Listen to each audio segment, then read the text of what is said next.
Welcome! Today we're breaking down one of the most legendary journeys on the planet, the trek to Everest Base Camp. We're going to walk you through everything you need to know, from the very first steps of planning to what it's really like to be on that trail, walking in the shadow of the world's highest peak. I mean, it's a dream for so many of us, right? It's a true bucket list adventure. But what does it actually take to turn that dream into a reality? Well, that's what we're here to figure out, using a classic 15-day trip as our guide. And you've got to understand, this is so much more than just a long walk. It really is a pilgrimage. It's this incredible mix of a serious high-altitude challenge, views that will just blow your mind. I'm talking Lhotse, Amadablam, and this amazing chance to dive deep into the unique culture of the Sherpa people right in their own villages. So what makes this whole trip just so special? It's the sheer variety of things you get to see and do. You're not just slogging to one spot. No, you're trekking through a UNESCO World Heritage Site. You're visiting these ancient, peaceful monasteries, and you're seeing legendary landscapes like the Khumbu Icefall with your own two eyes. It's incredible. All right, let's get into the nitty-gritty, the practical stuff. Because out there in the Himalayas, good planning isn't just nice to have, it's everything. And it all kicks off with one really big decision. When are you actually going to go? So you basically have two main windows for this trek. And honestly, they offer completely different vibes. Spring is all about life. The rhododendron forests are in full bloom, there's color everywhere. But then you have autumn, which is famous for its super stable, crisp weather and these gin-clear mountain views. So the choice really boils down to what kind of experience you're after. So, the big question, what's this going to cost? You know, it's probably more within reach than you might think. A standard 15-day guided trek usually starts right around the $1,400 mark. So yeah, it's a big trip, but it's a goal a lot of us can actually work towards. But what does that price tag actually cover? Well, pretty much all your essential logistics once you're in Nepal. We're talking that wild flight to Lukla, your guide, a porter to haul your main pack, which is a lifesaver, all your permits, and your main meals. Just don't forget you'll need to budget separately for things like your international flight and, this is key, mandatory travel insurance. Okay, now for the fun part, the journey itself. Let's actually map out the key milestones of this incredible 130-kilometer round trip. And remember, this is a marathon, not a sprint. Every single day builds on the one before it. This timeline really shows you the rhythm of the trek. See how it's a slow, steady climb?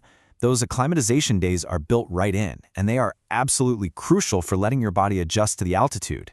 And then you get the climax, this amazing 1-2 punch, hitting base camp on day 9 and then summoning Kalapathar the very next morning for that truly iconic Everest view.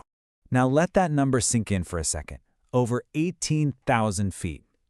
Here's a little insider tip a lot of people miss. Even though the whole trek is named for Everest Base Camp, the highest point you'll actually reach, and the place with the absolute best, most unobstructed view of Everest, is the top of this peak, Kalapathar. This is where you get that jaw-dropping sunrise photo. So, what's daily life actually like when you're out there? I mean, when you're hiking for 2 weeks straight in the Himalayas, you're basically entering a whole different world, with its own pace, its own challenges, and its own special rewards. Your home on the trail is going to be the humble tea house. And these simple lodges, they are the absolute heart and soul of the trekking experience. Yeah, they give you a basic room and a warm meal, but there's so much more. They're these amazing social hubs where trekkers from all over the world huddle around the stove at night and just share stories.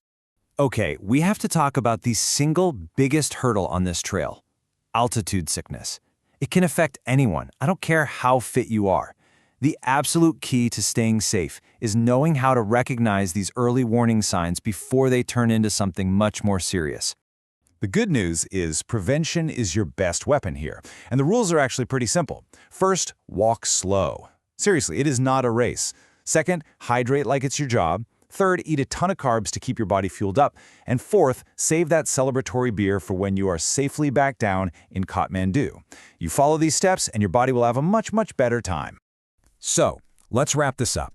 We're going to cover the final, absolutely critical things you need to have sorted out before you even think about hopping on that plane.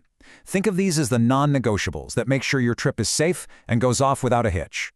Think of this list as your safety net, that insurance. It's mandatory because a helicopter evacuation could literally save your life. The permits, they're your ticket into this incredible protected region. And, even simple trail etiquette, like always stepping to the uphill side to let the yaks pass, that's what keeps everyone safe out there. At the end of the day, this track is so much more than just the sum of its parts. It's not just about the physical stuff, it's the whole experience. And I think this trekker really nailed it when he said the journey was an ineffable, surreal, epic endeavor. It's something that just stays with you forever. So, there you have it. We've gone over the planning, the path, the challenges, and the incredible rewards. The only question that's really left isn't about the price or the altitude. It's a lot simpler than that.